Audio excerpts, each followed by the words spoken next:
Hey everybody, welcome to the DesuckifyWork Podcast. Today we're talking with Ryan Berman, a longtime advertising creative exec who's on a mission to help leaders, brands, and individuals discover more courage for themselves, their teams, and the world.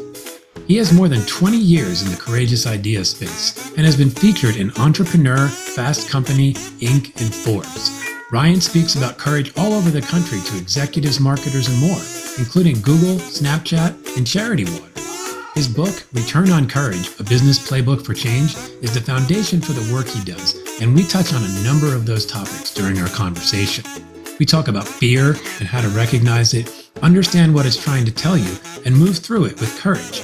We explore the misconceptions people have around courage and why being courageous is actually the least risky thing you can do at work, whether you're a CEO or an entry-level employee.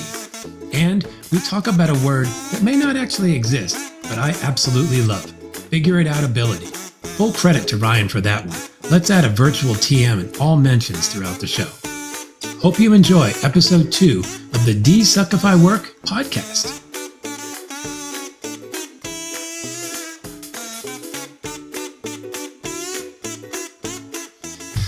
All right. Well, welcome Ryan Berman to the DesuckifyWork Podcast. Great to have you here. Oh man. All right, can I sound like an old man to start? Yeah, please. I mean, I think I do sound like an old man, so why not just lean into it? Carry on, right? Yeah. I am very pumped for your podcast. I'm pumped for what you're doing. I sound like a dad. I love it. This is so dadding. I love it. But you and I, we go back and we come from the same universe. So to see you kind of internalize and process and know you had to leap. Yes, as the courage guy, it's cool to see that you're now doing it and you're in it. How's it feel? I know you're the host, but how does it feel? No, honestly, it feels great. And thank you for kind of giving those words of support, because one of the things that is not always a constant when you take that leap to do your own is you no longer have people around you in the same way. So it's like, it's always nice to get a little attaboy once in a while. And honestly, I'm having a lot of fun. And it's like you talk about with courage. There's certainly a certain amount of courage to step into this, but once you step into doing your own thing, as much as there can be some fear and anxiousness, it's mostly just like, this is awesome. I'm happy to be doing something and be able to shape something, you know? Well, I feel like where we're aligned, not just in that we both are leapers, right? But we both we believe in creativity, and we stumbled into worlds where you use that creativity to help companies tell narratives. Most would call that marketing, but I think marketing is very different today than what it was way back when. So, that's sort of like the irony is that when you throw all the stuff in your own personal cocktail, right? Like, and you think about, well, what advice would we give a brand? Well, we tell them to pick a lane, right? Stop trying to be all things to all people.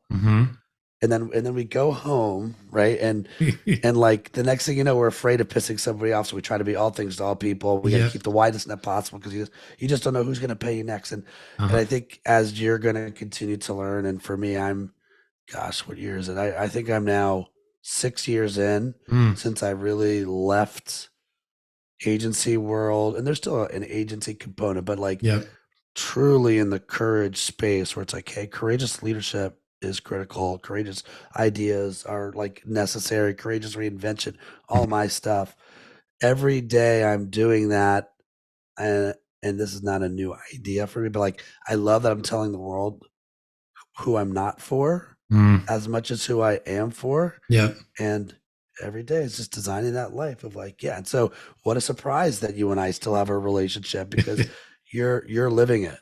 Yeah, no, I appreciate that. And I get that. I think, as you said that, I was like thinking of how often I've not been my greatest client through this process. Cause it's almost like there's an aha moment when you do step into doing your own thing where you realize oh, I can treat myself like my favorite client basically, and shape this, and but I got to listen to myself once in a while, and trust some of those things that you may not inherently trust because it's about you now, and you suddenly get a little afraid. So I would love to take a quick step back and introduce people to you a little bit, Ryan, right? Because Did I jump the shark? I love I the jumped the shark. I love the backdrop. I think it's like great because it's already putting people in your world of courage and this idea of courageous, and that's your brand. But what does that really mean, and how did you arrive at that brand? So I wasn't trying to arrive at this brand. I was trying to be a team player at a creative agency in San Diego. Mm-hmm. And I think if we're not lying to ourselves, if you played Super Password, remember that game? I And do. I said creativity, Uh-huh. or I said agency. Uh-huh. Eventually you get to cities, and the Right. cities that come to mind are like LA, Chicago, Mm-hmm. Portland. Portland's done it now. You Mm-hmm. get the deal. New Yep. York, obviously, and so we had reached a point where I felt like we were in tennis no man's land. Mm-hmm. We were big for San Diego. Yep. Congrats to us, Mm-hmm. but like we were small compared to others, and so we were just trying to figure out a way, like how do we stand out, and taking us honestly, taking us a really long time to attract. I mean, talk about courage. Like if you choose to move from Saatchi, New York, Mm-hmm. and, and you see one cool thing that we did, you're like, oh, huh, okay. I want to make sure they could do that again. So like, Mm-hmm. you do it again, and then you do it again. So like, it took years, and we Mm-hmm. had finally established a pretty good front line of like really talented leaders, Mm-hmm. and we had landed on the idea of courageous ideas are the only ones that matter. I actually think Nathan Smith, who's now running Delta. At the time, he had come in to run our client services team. I think he was the one that actually came up with the actual term. And Mm-hmm. it was like, that's it. Like, that's who we are. Mm-hmm. And the plan was I was going to go around the country, and I'm like, you know what? I'm going to write a book about this. And at the time, I think I thought the book was just about courageous ideas. Mm-hmm. And it was a very selfish, devious attempt to position a Sure. company in fish taco land, right? Yeah. And off I went, and it was a 3-year listening lap Mm-hmm. where I got to sit now with what I call the brave, the bullish, and the brainiac. Mm-hmm. And the joke was almost instantly on me. Like everyone I met there was a message that I needed to hear. Mm-hmm. And what was very cool, TJ, is that like the people that I had reached out to, I didn't know very well, but there was something about courage that struck a chord, that when they searched who we were and who I was, they're like, yeah, come up, have lunch with me. And all of a sudden, Nice. like, oh shit, like Now I got to the do it. astronaut actually asked me to lunch, right? Like, don't ask the astronaut a stupid question. Or Uh-huh. Eric Ryan, founder of Method Soap. He's now like he's a serial entrepreneur. Mm-hmm. Ollie and Welly. Mm-hmm. He's like, come have lunch with me in San Francisco. So I think they were intrigued by the concept, and of course, I think they felt that they were in their own way courageous. Mm-hmm. So as I started to meet with these leaders, there was stuff that I needed to learn, and the big joke, just to get to the punchline, is I wrote the book first because I needed the book, Mm-hmm. and then as an observationalist. Now, I don't really talk about this in Return on Courage, which Mm-hmm. is ironically, I didn't have it here because we have a podcast, but it is here. So Of here course. we Yep. go. There we go. Great. Uh, so the way the book ends up breaking down, it's more like a documentary where the front half is the what's going on in the world. It's like Mm-hmm. the why now, like why now of all things Mm-hmm. do you need to unlock courage, and then the back half is the how. How do you actually do it? Like how do you actually guide a leader or a company through step by step the tools that they need to not be careless or impulsive, but actually courageous. And those are Mm-hmm. their big differences. Mm-hmm. So to kind of put a pin in the story, I end up going on this journey, and the little voice inside me was like, this is way bigger than courageous ideas. This Mm-hmm. is about courageous leaders. It's about courageous reinvention. Mm-hmm. And it is still about courageous ideas. And in my heart, I knew, wow, I'm more passionate about becoming an ally or a courage Sherpa to the willing. Now we call it the fear fighting business. We love like helping companies figure out what is the largest fear that they need to address. And of course, most of us suppress that fear. I'm Mm-hmm. curious what big fear you suppressed that Oh kind of got God. in your way, Uh-huh. right? Yeah. So that was in 2017. I went to my partners and said the good news is the book is done and the bad news is I'm firing myself. Mm. It's time for me to go. And I mean, I stayed as long as I could without. I didn't want to like rock the boat, Mm-hmm. but it was time for me to tiptoe out of there and had a 2-year non-compete, held Return on Courage up, launched the book, and Mm-hmm. it's been a wild ride ever since. Wow. I think, that word courage is an interesting one because I think you alluded to it there, right? Some people hear courage and they think, jumping out of a plane, and they think like, or public speaking, even like whatever their biggest fear is, just kind of jumping into it. And you talked about how it's not about being reckless, but there's a plan to it. How do you plan to be courageous? How do you do that?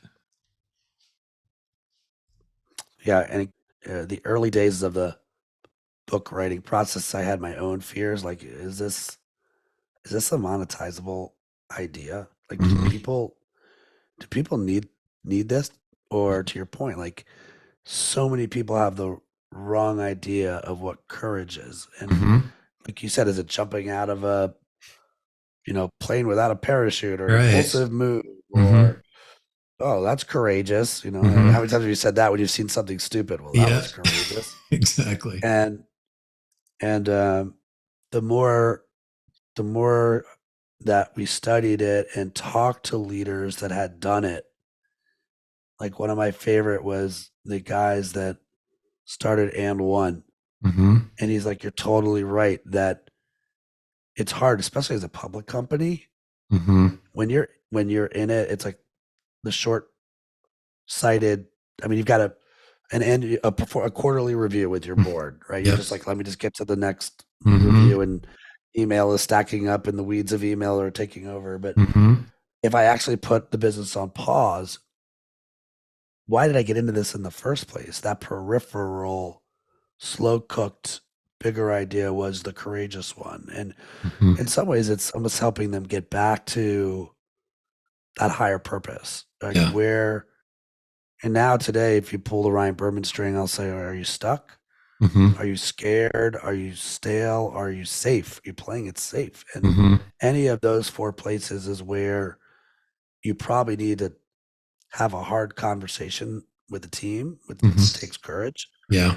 And then even in the book, I kind of pose a different definition that you can actually unlock and utilize versus the dictionary definition, which is the ability to do something that frightens one. And I'm sure you Mm-hmm. were frightened when you started your new, Of but course. like, you didn't think about it. You found a way to get over that paralysis and get through it and actually Mm-hmm. take action. And Mm-hmm. taking action is a big part of courage. Mm-hmm. Yeah. I mean, I think you use the, what is it? Knowledge plus faith plus action equals courage, which I like that formula, if you want to call it that, because I think, the knowledge part, it's like, okay, I'm always trying to learn stuff. Um, the faith piece is the interesting piece because it seems like that's the bridge to action, and that's where we stall so often, right? It's like we understand, but then we don't do. So where does the faith come from? How do you access that? Well, how long did you have a conversation with yourself? It Right? I mean, how long was did a you try to while. convince yourself It was a while. out of something or Yeah. into something? Right? Mm-hmm. So usually the little voice is sort of is the data point. The little voice is the faith voice. It is, Mm-hmm. and if you're a religious person, that's cool. Then maybe you can call it the belief voice, the Mm-hmm. the inner belief voice, the intuition voice. Mm-hmm. And you nailed it. The way we serve it up, it's formulaic. There's a knowledge piece. and I know the data people will not love this, but you're probably not going to have 100% of the answer you need Mm-hmm. to leap. If you wait for 100%, you're probably going to get passed Mm-hmm. by somebody, which is why we need faith. Mm-hmm. And again, when we talk about faith, we mean inner belief, we mean intuition, we mean what's happening in my gut, what do I Mm-hmm. feel, Yep. and then how often have you known the right move and you felt it was the right move, and then 3 months later you're still talking about it. And so Yeah. the action piece is the leap. And TJ, the irony is 2 of 3 in any direction is not courage. So knowledge and faith Mm-hmm. without action is is paralysis, Mm-hmm. and faith and action without knowledge is a reckless move. Mm-hmm. And what we've learned is knowledge and action without faith. We've all been there before in a job where we just got very numb. Mm-hmm. So knowledge and action without faith is status quo. You're Mm-hmm. working on safe. Mm-hmm. And not every move you have to make needs to be a courageous one. But if Right. if, if you're trying to make that leap, it's usually those 3 components. And then the next question is, well, which knowledge should you follow? How do you actually build faith with yourself, with your team? Right? Mm-hmm. How do you make people believe with consumers? And then where should you take action, or where shouldn't you take action, frankly, as well? Sometimes not taking an action is an action. Yeah. That's almost more of the battle for a lot of folks, right? Particularly in the creative space, right? Because we fall in love with every idea, and then it's like, how do you get some discernment to take the right actions and let go of those other ones? I mean, I think that's a challenge both in the workspace and, kind of, circling back a little bit to the, some of the things I'm trying to talk about in this world of trying to desuckify work. It's like courage feels like it just connects with this so perfectly, right? The idea that it takes a certain amount of courage, no matter where you sit in the work hierarchy, to get what you want, whether you're a ground floor employee, a junior copywriter at an agency or something like that, or you're the CEO of whatever. If you want to improve the circumstances that you work in, um, and that can mean a lot of things, but it's really hard to do without a certain amount of courage.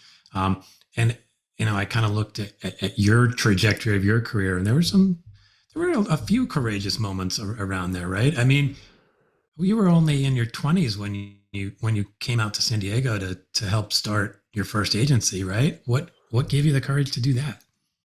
Well, that wasn't the plan, right? I mean, the move was, but you're Yeah. right. Like, I think it took me until I was in the book writing process to do what you're doing now. And when I like actually looked back and was like, oh shit, like, wow, like take it a step further, you know, moving to New York City at 22, Mm-hmm. right? I, I was a paid intern. I was on Survivor paid. I called it Survivor Island. It was an internship island Yeah. where I think 22 of us went in, and there were a lot of juniors. I was one of the only seniors, but I was like, I will live at this office. I will Mm-hmm. do what I have to do Mm-hmm. to land this job. Mm-hmm. I knew exactly what time pizza was coming in some biz dev room. I didn't have money anyway. So I was like, well, free pizza for dinner, I will stay. Yep. And so I think it was courageous for me to go, you know what, I'm gonna try New York, and then I'm gonna figure out how to get a job. And I was laser focused on that. And then Mm-hmm. I didn't get my first choice. I wasn't a creative out of the gate. I was a biz dev writer, Mm-hmm. right? And I'm like, you know what? I'm gonna be a creative. Mm-hmm. So I went to night school. It took me 4 years to get into the creative department. So like looking back at every little moment, and when I finally moved west, the original plan was, all right, I want to go to long form story structure. Mm-hmm. I'm going to write movies from the beach, take a portfolio work up to LA. Mm-hmm. And it just happened that the person I lived with, who was my best buddy, his wife at the time was a strategist at DeMassimo, who was trying to turn a photography studio into an agency. Mm-hmm. And it was like, she's like, will you help me with this? Come live rent free. I was like, sure, yeah, I can do this. So what happened was that company ended up turning into our first agency, and we were 4 people out of a house. For a few reasons, we ended up resigning from that place, and Mm-hmm. it was like fear and stubbornness.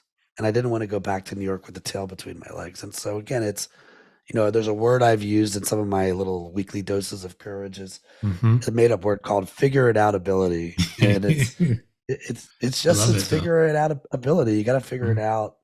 So yes, but I don't think I had that, oh shit, when I stepped outside of my body and really looked back Mm-hmm. until I was writing the book. I was like, wow, that was courageous to move to New York. Wow, that was courageous. When no one else believed in me, I was like, I want to be a creative. Mm-hmm. Wow, to be a entrepreneur at 29. And it's so funny, TJ, that you went there. I just had this conversation with somebody else. I was like, wow, somehow I've now been in San Diego for 20 years and have figured out enough, figured out a way to pay myself Uh-huh. and raise a family. Yep. And I don't have to pretend to be anyone other than myself. I get to be me every day now. And that wasn't always the case. So, Mm-hmm. it's a knock on wood, but yeah, I think you're spot on. And it is a courageous move. Mm. I love that word, figure it out ability, because I think it speaks to something that word aside that you notice from people who have found a way. They've taken steps, and like you said, they may not have noticed at the time that they were quote unquote being courageous, but they had this innate sense of like, if I step in a little ahead of myself, you know and accept whatever discomfort comes with that, and maybe even get excited about it, which is, I think, where that term figure it out ability is almost like, I'm curious what the heck happens if I just step over here. That It's like, if you could bottle that and give that to people at various stages of their life, I think it would start to solve some of the challenges we see in all the different workplaces out there right now, where you have people disengaged from work, or you have leaders going, how do I get my people to give a crap about what we're doing? Yeah, ultimately I want some kind of performance metric, but I recognize, like, to get there, I need them to care and I need them to do this, and I don't quite know how to do that. Um, if anyone in any of the situations had a little bit of that figure it out ability, it's like, Yeah. try some Well, things, move into it. I think this is the whole podcast, right? Like, Mm-hmm. first of all, I acknowledge too, now that I'm in a different space, Yep. that I could get away saying what I'm about to say. And Mm-hmm. I think you have to care and not care at the same time. Mm-hmm. I think you have to deeply care about things, and whatever those principles are that you find as truly conviction moments for you, Mm-hmm. you have to not care that you might upset somebody that has a different point of view, right? Mm-hmm. It doesn't mean you should be a jerk about it. You could do it with grace, Right. but same thing. Like, I'm not interested in working with super safe organizations that are, I'd love to help a company that is fearful unlock some of that fear and alleviate some of that fear. Mm-hmm. But like, I always say, like, look, if you're not willing to go to the mountain, right? Mm-hmm. And courage is like, you could be a bunny slope person starting your first business or taking on that first big challenge. Mm-hmm. You could be a black diamond, fourth business out of a helicopter, right? Mm-hmm. Or they both require the mountain, and courage is a relative thing. Mm-hmm. So I'm down with that. If you don't want to go to the mountain, please don't call me. I'm not the right Yep. fit for you guys. And it's not, so I care and I don't care. Mm-hmm. Now, the desuckify work and figure it out ability. Yeah. If I'm in my first job, Mm-hmm. I think the figure it out ability is, you got to find the good. It's Mm-hmm. so easy to look for, well, this sucks. Mm-hmm. And it's like, find the obstacles, what's in the way is the way, Mm-hmm. right? Mm-hmm. And find those moments. You're going to find good if you just stick to it. And this doesn't mean you got to stay there for 6 years, right? But like, I think you have to have that figure it out ability early, because early you don't get to call the shots. You're just trying to get a job. Mm-hmm. You don't know who you're working with. You don't know like who you can trust. You don't know who's good. Mm-hmm. You don't know the rules of the game. So early on, you have to really keep your eyes and ears open, and that you got to really figure it out. Yeah. I think when you figure it out, that is how you desuckify work. And on the flip, if I'm a CEO or a C-suite, or I'm a leader at a company, the amount of times I've heard, TJ, where someone will just throw up their hands and be like, this next generation is so entitled. Mm-hmm. that's not on them. That's on you. Like, why would you even wait? I'm not saying, by the way, that maybe they aren't a little bit, but like, it's not really relevant. Right. Like, your job is to inspire them. Your Mm-hmm. job is to create the space. Your job is to challenge them.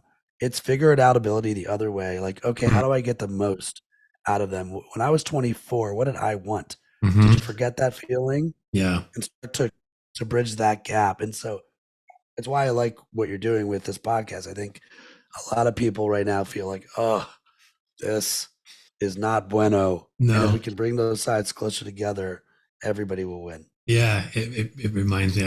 I sometimes use the term the suck meter for this whole thing, and I think like maybe I'm gonna add that to my website. Kind of like, where do we think the suck meter is in terms of work right now? Because it's pretty in the red. Like I think, what's funny is I saw some new study from Gallup, and it actually said engagement is up a bit, and that's like the good news. The percentage where engagement is that it's up is like 22% of employees around the world feel engaged. And I'm like, we can do better than that, can't we? I mean, like, and I think that is on those of us who aspire to lead others to go, let's figure that out, right? I mean, yeah, it's really easy to look at some young kid and go, oh man, I wasn't that way when I was a kid. I think first of all, you probably were. Like we all had our Right. versions of this. Like we all had our expectations and entitlements that we showed up into the world. And then the world sort of says, well, I'm not like that. Figure me out. And then I think, like you said, those who got curious and said, I'm going to figure it out, you adapt. And then if you're lucky enough to have that leader who's up top going, I'm figuring it out too. And together we're gonna get somewhere. That's the best case scenario. And I think if we can create more of those moments in the world where you've got younger people inspired to go, yeah, I feel just enough hope and optimism about the world that I want to figure it out. And you've got senior people going, I feel just enough hope and optimism about this next generation, what they can add to what I've started to build. That's where the magic happens. I think. What do you think? Yeah. And I'll add a little layer on that. And I don't know when you are planning on turning podcasts and putting them out in the ether. So Okay. next week I'm Soonish. in Wisconsin, Yeah. and uh, I'm talking to a heavily regulated space, 300 in the audience, Mm-hmm. and to me, the problem is when you ask somebody, "What is your job? Mm-hmm. What is your role?" What I think I'm going to hear next week is, "Well, I'm an engineer. Mm-hmm. I'm a project manager. Mm-hmm. I'm an accountant.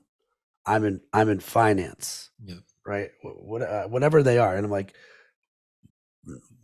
well, really, what happened to I am a leader, Mm-hmm. right? I am the leader. And there's no chief leader officer. We just assume, is that the chief executive officer? Right. And I think a lot of this comes down to people realizing you're not just what your title is. Mm-hmm. If you want more, then maybe it's you that has to lead the way. And Mm-hmm. it's one of my messages is like, you're it. It has to be you. It has to be you. Mm-hmm. Don't expect someone else to pave that way. And by the way, from my experience, you tell me if this is yours. Sometimes leaders are not bosses, and bosses are not leaders. Mm-hmm. And so that means if you want to be a leader, take it Yeah. and lead courageously, and try to have that figured out ability, and lead yourself. If you have a team of none and you're it, start Mm-hmm. by leading yourself. Be proactive. Go find that next assignment. Mm-hmm. Um, and of course, the higher up you get, it's easier to be like, all right, what conversations are you having? Are you creating the guardrails for your team? Now, Mm-hmm. how clear are you really with your team on the expectations? Are you vulnerable? Can like all of this plays? I Mm-hmm. think it all comes down to the solution on how you can desuckify work. Yeah. I mean, it's interesting, right? The idea of leading yourself is one that I don't think a lot of people think about, right? But I think it's the thing that ultimately leads to that figure it out ability. It's that idea that I can use the skills of leadership upon myself and find ways to motivate myself the same way as I would when I'm a quote unquote leader in the working world. And now I have people that I'm responsible for motivating. I can do that to myself. And in fact, it's a pretty wonderful way to experiment with your ability to lead by going, I'm going to lead myself because the only person I'm going to piss off if I get it wrong is myself, and I can self-correct. So it's what ultimately I think paves the way for people who are then able to go, okay, I figured it out for myself. Then I maybe figured it out for my partner at work because I said, you come along for the ride with me. And then suddenly we're getting a slight promotion, and it's like, let me just keep trying this thing. And then you start to build on that momentum. So I think helping people to see that they can start that process of leading day one when you show up somewhere, I think that changes the mindset in a really important way. And usually there's a fear that gets in the way. And so when that fear grows, then your world is as big as that largest fear. And so, again, I go back to one of my first interviews was with a woman named Loretta Hidalgo. She was a founding astronaut at Virgin Galactic. And she's like, no, fear, she's talking about an astronaut that's going to yeah. rocket herself into space, as guys like you and I are writing pithy one-liners on Twitter, right? Exactly. So the scale, not the same, but we still have fear. And yeah, she'd be like, look, fear it's evolutionary. It's just a bit of information, right? She'll say, thank you, fear. Like, I thank you, fear for helping me feel. I hear you, I feel you, and I object. And right, it's like this cool thing of how do you tame fear, and it's not that it's not real. And I make a comment in the book about, well, we all have this same standard operating system called your central nervous system. It's right there. Right there in the middle is nervous, and the system is designed to keep you safe. It's supposed to be like, hey, don't touch that hot stove, or maybe don't speak up in this meeting, even though I think I have the idea. Or whenever you've been on an airplane, you see somebody wiping down the whole plane with a wet nap. My wife's going to kill me for that one. Right? That's just fear winning. It's fear winning. So how do you acknowledge that fear and say, you know what? I hear you, I see you, and I'm going to do it anyway. Yeah, that's a good question. And it's one that I imagine, the work you're doing is helping in a lot of ways there. And I think I hope to contribute to some of that as well with what I'm trying to do. I see fear as a lot of what sort of sparked all the unrest in the sort of slightly post-COVID world, right? And there's all these different ways you can react to fear, right? There was the I'm afraid of everything right now, and I'm going to completely disengage, right? I mean, that became a lot of what we've seen over the last few years is quiet quitting was not simply somebody going, screw you, I don't want to do your work. It was like, I'm feeling about fear about my place in the world, how the world works, how that connects to what I'm doing here in your particular organization. And I don't know how to figure it out. So I'm just going to kind of phone it in and do what I can do. And I think other people react the opposite way, and maybe they work harder, or maybe they become a complete obnoxious person in the office because now they're afraid and they're lashing out, right? And so with the work you do, and I know your work touches everything from, like you said, it touches brands, and it helps brands step forward courageously. It helps leaders step forward courageously to take on whatever task is in front of them, or whatever task they don't even recognize yet.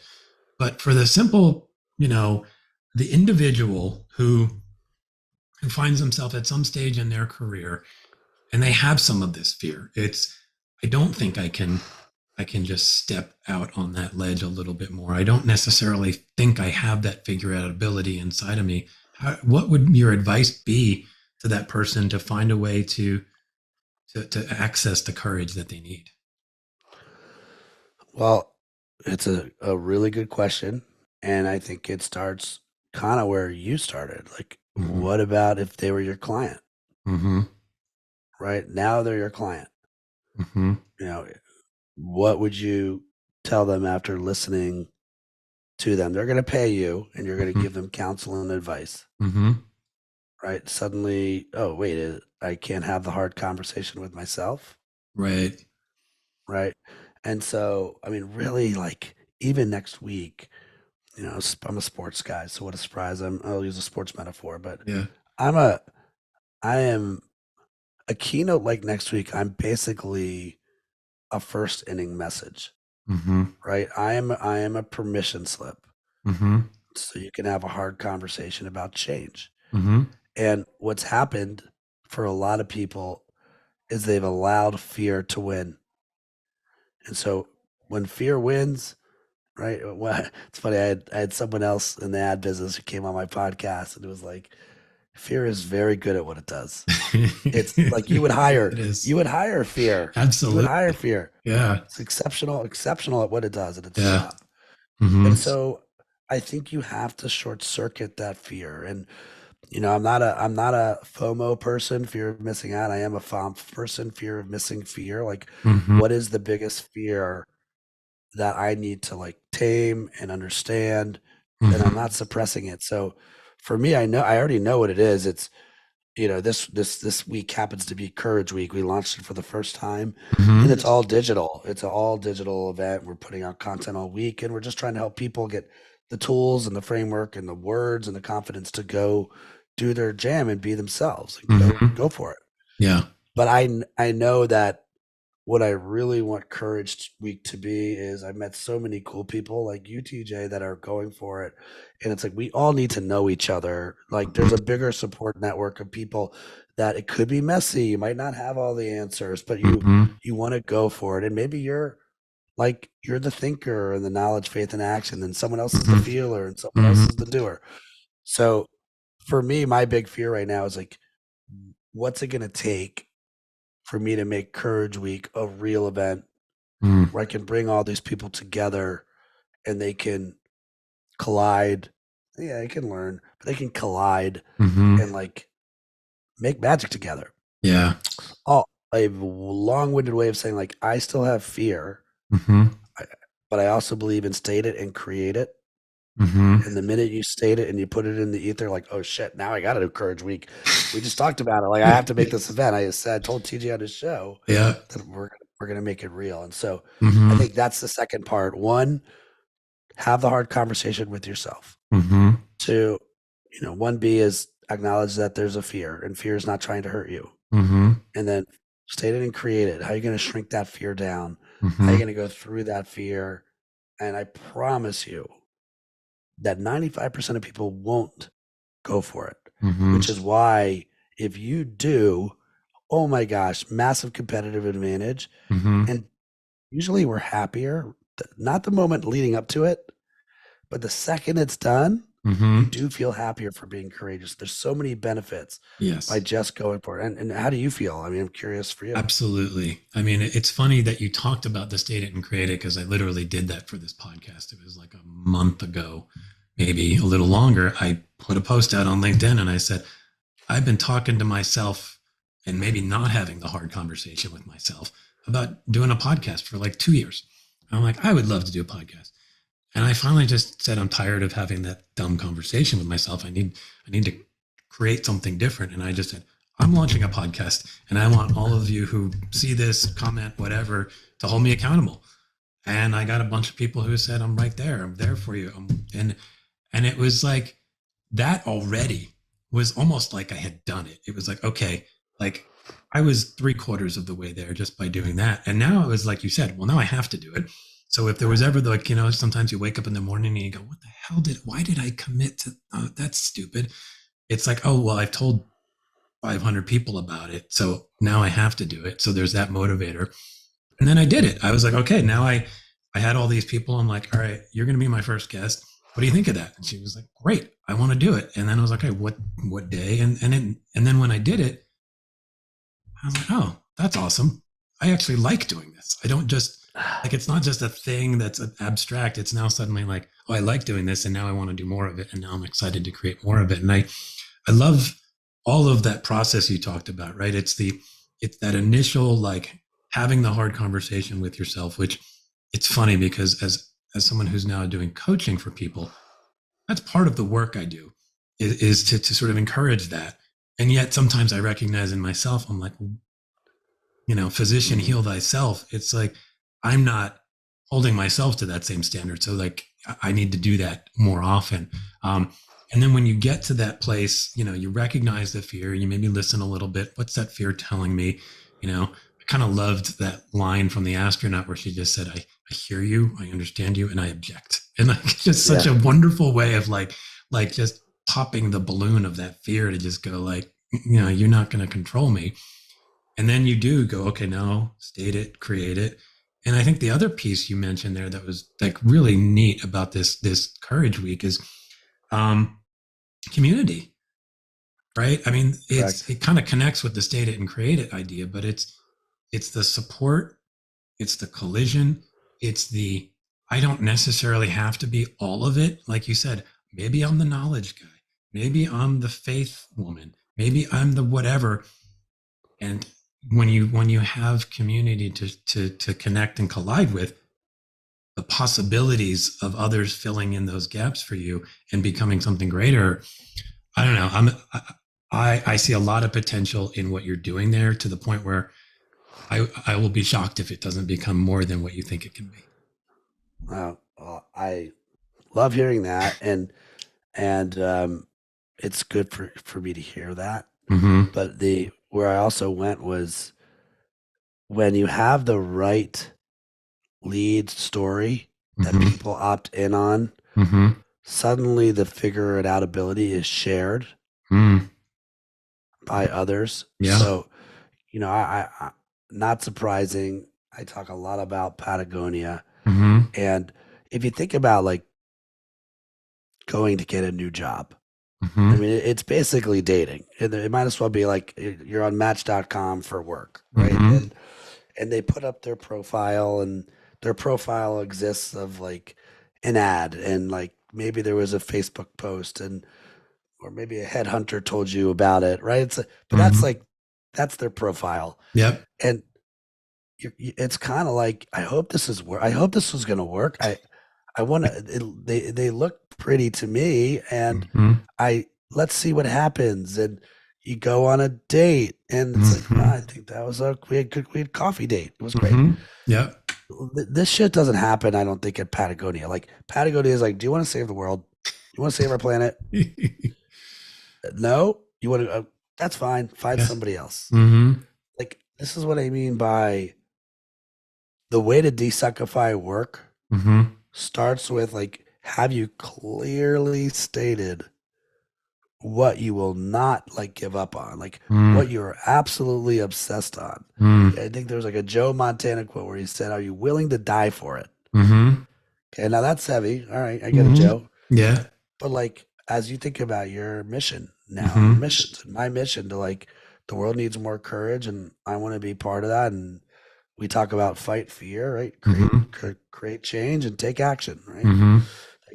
And I think that's what I'm committed to doing. And my hope is, along the way, that community, it becomes a figure it out ability for all of us to do.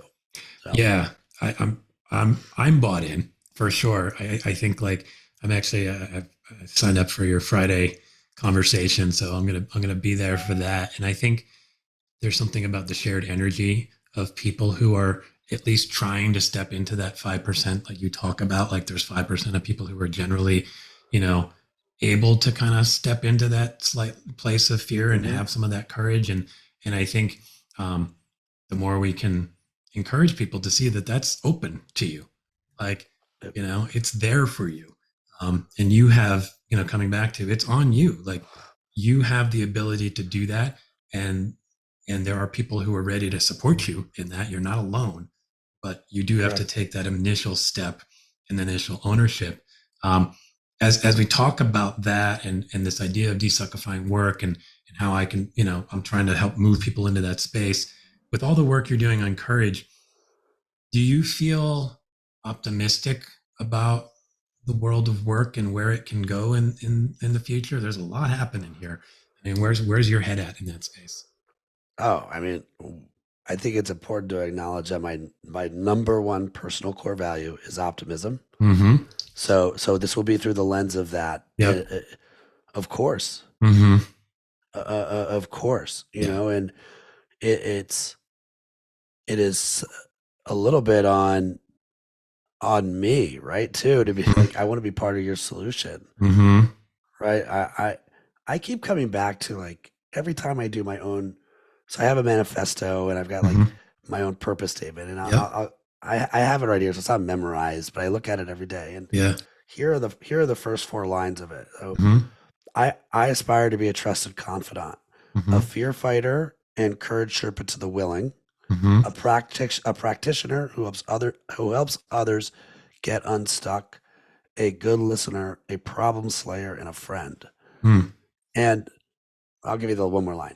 When necessary, I'll utilize tough love, which is still love. Mm. And the the reason I bring it up is I keep coming back to that word friend. And, like, Mm-hmm. when did friend become a four-letter F word in Yeah. work? Mm-hmm. I think this is part of the problem. Someone told us along the way that, like, maybe because we think we're fighting to work our way up a ladder or Mm. something, Yeah. that we shouldn't be friends. And it never landed with me. Mm-hmm. And I never played by this, like, sharp elbows bullshit. And maybe I lost out along the way on, like, promotions, but, like, Right. I always want to be the best friend I can be. And I think the higher up in an organization you go, I'm not saying this doesn't happen everywhere, but I know many leaders, their feeling of loneliness is real. Mm-hmm. And so if I could be that friend who they can rely on or share with, or, Mm. and again, because we come from story and brand, and we've done this for 25 years with some of the largest brands on the planet, Mm-hmm. that's the joy. Is, wow, I used to be I used to get paid to tell advertisements about, some brand of the world. Now it's helping leaders get those exact right combination of words that they truly believe, and it's just been stuck in them. Mm. And then it gives them the tools and the confidence they need to lead others, right? To be courageous and to lead courageously. Mm.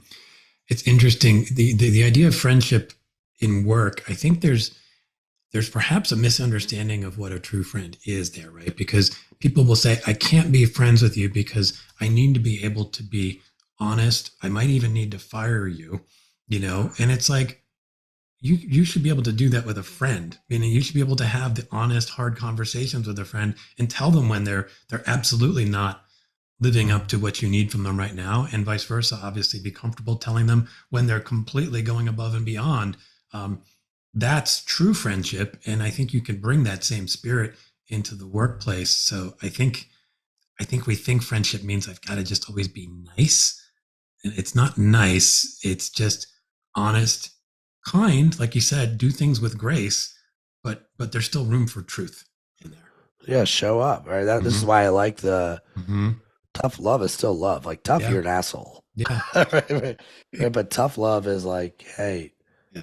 I'm telling you this because I Mm-hmm. care about you. Mm-hmm. Right. Like, Yeah. TJ, I think this concept of, you know, desuckifying work. Well, I think it's awesome. So, and I think No, you I know that. hear But if it. I didn't, Right. you would also know, because Yeah. I'll always honor the label of friend. And even if I knew you for 20 minutes, I'll give you the benefit of the doubt Mm-hmm. that we're going to be friends. And Yeah. that's the trust. That's the trust part, is, like, Mm. find the good in the situation. And so obviously that goes back to your question of, yeah, why do I think it's not as bad as it seems, is because I'm willing to be part of the solution. Mm-hmm. I'm not gonna be a victim. I'm not gonna be a poor me. Mm-hmm. I understand that you probably have real barriers that Mm-hmm. are in the way of you being successful listener. Yep. That's where the figure it out ability comes in, right? Like, how can Mm-hmm. I find the good Yeah. in this situation? And Mm. you're gonna learn something about yourself that will even look at, like, have I not had, by the way, bad bosses along the way? You're gonna remember your best boss Mm-hmm. and the worst boss you ever had. Absolutely. And you, and you take those learnings with you. Mm-hmm. I have a couple of questions I'm trying to sort of wrap up these podcasts with, and I may have given you a little heads up on this, but the first one's pretty straightforward, and we've kind of gotten there. But I'm just curious if there's any little bow you want to put on it. But what would like a fully desuckified work world look like if you can just wave a magic wand and step into that tomorrow? What are some of the key things that would need to be present? I think there, as a creative, I'll be the first to admit, like a consistent process Mm-hmm. where there's expectations on both sides, Mm-hmm. right? That I can create space for the conversations that need to happen. Mm-hmm. So, you might have like you put an oh shit 20-minute every Tuesday. Mm-hmm. Oh shit, the oh shit 2 p.m.er. Mm-hmm. And it's on the calendar and it's a safe space for an oh shit moment. And my oh shit, I blew this one, or oh shit, I don't understand this and I have grace, Mm-hmm. or oh shit, I clearly missed something on the brief. Yep. And so I can rely on that piece of process Mm-hmm. that gives me the freedom to admit when Mm-hmm. I didn't get it. I actually didn't get it. I mean, like, Yeah. so I think consistent process as the leader, I'd create those consistent processes. And then I think it's always consistent process. I think, what are your guiding principles? Do you have guiding principles of the organization? Mm-hmm. What's your gold medal principle, Mm-hmm. your silver medal principle? We had a gold medal guiding principle of talented we's, top talented me's. Mm. And and then every month we would reward when we saw a talented we moment. And it Mm. was the talented me. It wasn't okay by itself. Right. The qualifier should have been like, you're talented, you're here. That's why you're here. But now it's like, let's see this in the collaboration, co-creation, we space. Maybe there was, Mm. hey, let's take in what the client said, and like let's build on that versus just squashing it. That's Mm-hmm. a talented we moment. Nice. I like that. Again, back to consistent process though. Like Mm-hmm. that's the expectation for the organization. So I think the way to desuckify it, it's probably one, you're still providing clarity guardrails. Mm-hmm. So people know what's expected of them. They know what's important to you, so they can create that behavior Mm-hmm. and then deliver on that behavior. Yeah. God, it's funny when you talked about process, and I think there's this instinct that creatives hate process, and I'm like, I think if we started a club called Creatives for Good Process, it would be most creatives. Like I think most creatives need and crave the structure and the sense of consistency that you know what's expected of you and you know how you can deliver. And like you said, there's some mechanism for like, oh, I think I screwed that up. I need your help here. Right. Like I think, I mean, that's probably true for everybody, but I think in the world of creativity, people think, oh, you're just free forming it and you're doing all this stuff. And it's like, no, I need to know my expectations. I need to understand where I'm accountable, what I'm responsible for, and what I can expect from other people. So that's spot on to me. Like most things, there's two sides. Usually, there's so many unknowns Mm-hmm. in story, Mm-hmm. right? That you'd like some knowns, right? You may Mm-hmm. not know how your brain works, but you know the process it takes, Mm-hmm. and you give it permission to go journey when it's time. Exactly. And I think courage is the same way. Like if courage was a currency, you wouldn't spend it on everything. You got to pick your spots, right? You got to pick your spots on when you're gonna throw down your risks, and it doesn't need to be on every single play. Mm-hmm. Speaking of courage, my last question. One of the things I've gotten into as I've gotten into this world of audio with podcasts is sound effects. And I have some sort of silly cat sound effects in the upfront on mine. And the last guest we had on, I asked her, like, I'm trying to create a bank of like desuckified sound effects, and it's every guest gives me some sound, some yell, sing, whatever, something you do with your kids maybe to keep them like, laughing when they're upset. You got anything for me I could put into the sound effect bank? All right. So I mean, two came to mind. Okay. I mean, the first one was sparked by the actual question, which was, what a surprise that I'm, when you got a courageous moment, or when you got to have a roar, right? You got to have the lion roar. All right. Mm-hmm. So yes, it's a little obvious, but like roar, like let's get the roar in here. Like it. Just a total courageous moment. Mm-hmm. And then, look, sometimes not everything's a winner. So with my kids, there's some times where it's like, it's like, this didn't land. It just didn't land. It's okay. In some ways, maybe the lesson is like, celebrate the blunder. Uh-huh. I have my t-shirt. I should have wore it today.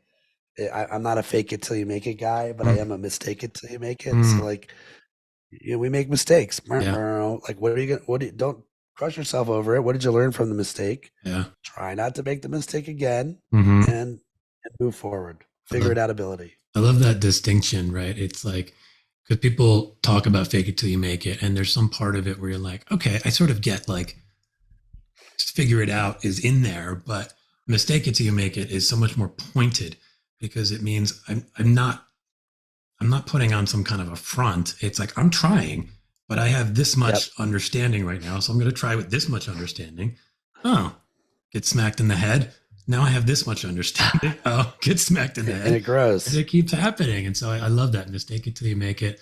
And I love both of those sound effects. I can picture, I don't know if this happens in your house, but I'm picturing like you tell a joke, it doesn't land, and your kids or something go, wah, wah.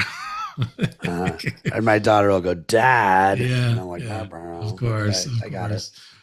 Well, Ryan, I really appreciate you coming on here. As I've mentioned already, I really love what you're doing in the courage space. And I think it has a nice dovetail with what I'm trying to do, because I think it will take courage to desuckify work, and anything we can do to get people to feel like they can have that courage and step into stuff and bring their own version of figure it out ability, I think is going to make all of this better. And it's why you're optimistic, and it's why I share that kind of optimism. I think it's an optimism that is grounded in, I'm part of this, right?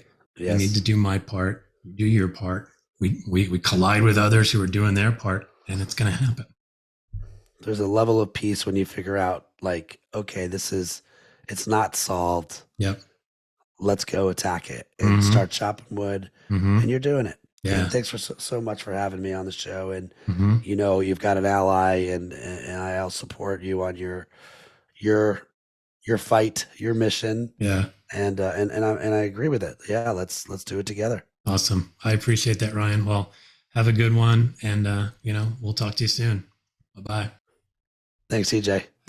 Thanks, everyone, for listening to episode 2 of the Desuckify Work podcast. And thanks to Ryan for being an inspiring and courageous guest. If you'd like to keep up with all the great work Ryan is doing, you can find him at ryanberman.com, courageous.com, and couragebrands.com. His book, Return on Courage, A Business Playbook for Change, can be found at returnoncourage.com, as well as Amazon, Audible, and iTunes. And the Courageous podcast, now in its 3rd season, can be found on Apple Podcasts or Spotify. You can also follow Ryan on LinkedIn, where he shares a ton of great desuckified content. Thanks again for listening, everyone. Bye-bye.